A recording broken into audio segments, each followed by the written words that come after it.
Seguimos.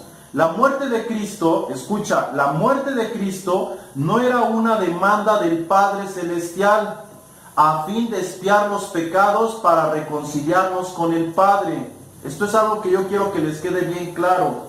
La muerte de Cristo no era una demanda del Padre Celestial a fin de expiar los pecados para reconciliarnos con el Padre, sino que fue algo mucho mayor que solo perdonarnos y reconciliarnos, pues fue el mérito para concederle al hombre vida espiritual nuevamente. Entonces quiero que entendamos esto. ¿Quién demandaba la muerte del hombre? ¿El Padre Celestial? El hombre ya estaba muerto espiritualmente en delitos y pecados. ¿Y entonces qué demandaba Dios? ¿Todavía su muerte física? No sé si me estoy explicando. O sea, todos nosotros decimos, la paga del pecado es muerte. Pero consideramos que merecemos la muerte física. Si pecamos, merecemos muerte física o condenación por haber pecado. No sé si lo estamos entendiendo.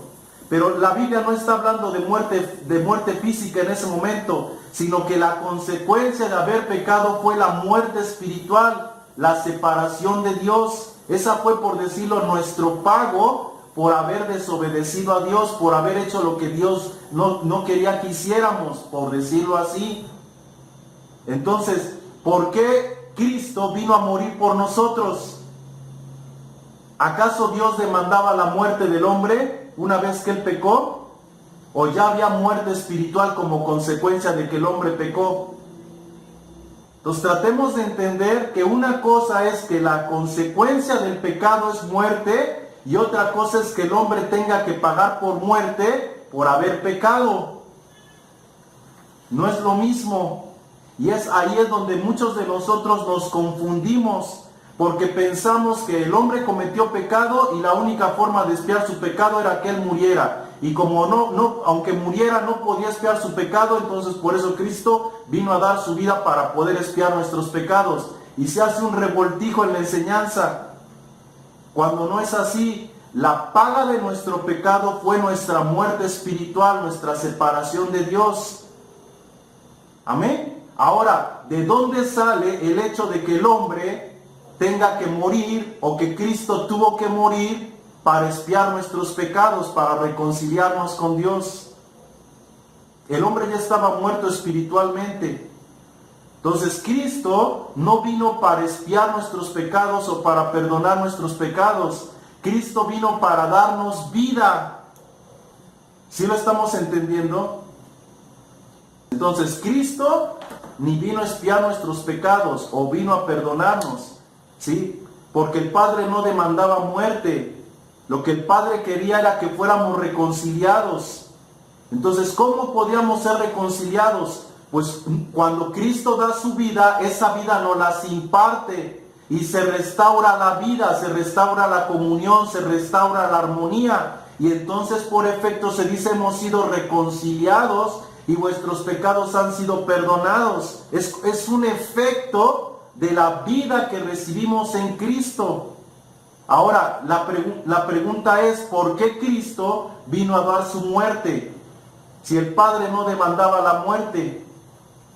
Efesios capítulo 2, verso 1 dice: Él nos dio vida a vosotros cuando estabais muertos en delitos y pecados. Entonces, lo primero que al Padre le interesaba era darnos vida.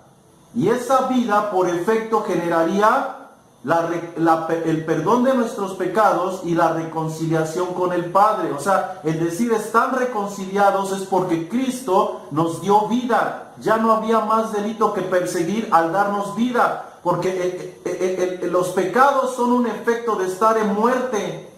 El problema no eran los pecados, el problema era la muerte espiritual en la que estábamos. Y como efecto, estábamos desviados, inclinados a hacer lo que es malo. ¿Ok? Ahora escucha esto. La ley demandaba la muerte de los hombres, no el Padre.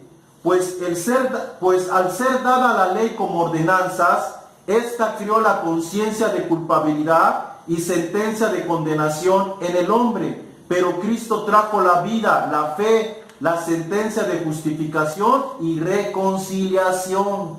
Aquí es donde está la clave.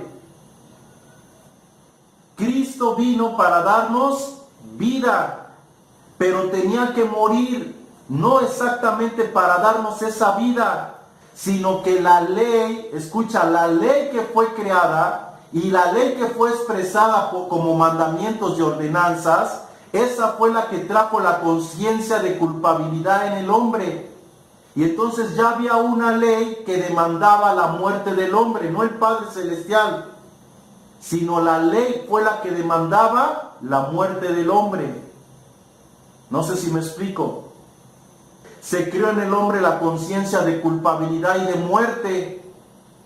Y entonces alguien tenía que venir a limpiar la conciencia de los hombres y hacerlos sentir justos, justificados. Y eso fue lo que hizo Cristo. Por medio de su muerte, otorga la fe a los hombres y ahora les dice, ustedes ya no están muertos, ustedes ahora tienen vida. Ya no hay delito que perseguir, ustedes han sido justificados, reconciliados y perdonados por mi sangre. Espero que lo podamos entender. Entonces vuelvo a leer, la ley demandaba la muerte de los hombres, no el Padre, pues al ser dada como ordenanza, esta creó la conciencia de culpabilidad y sentencia de condenación en el hombre. Pero Cristo trajo la vida, la fe y la sentencia de justificación y reconciliación. Efesios capítulo 2, verso 15 dice, aboliendo en su carne las enemistades, dice, la ley, los mandamientos expresados en ordenanzas, para crearse a sí mismo de dos un solo y nuevo hombre, haciendo la paz. Entonces Cristo abolió en su carne las enemistades, la ley, los mandamientos expresados en ordenanzas. Por eso fue que Cristo dio su muerte. No porque el Padre demandaba la muerte, sino que la ley demandaba la muerte de los hombres. Y al ver una ley, el Padre lo que tuvo que hacer es cumplir esa ley en la persona de Cristo. No porque la demandaba, sino que esa ley demandaba esa muerte. Ahora nosotros podríamos decir, bueno, ¿y no el Padre dio esa ley? No, esa ley, dice Gálatas, que fue dada por medio de ángeles, fue añadida. Y eso es lo que hizo y creó en el hombre la conciencia de ser culpable.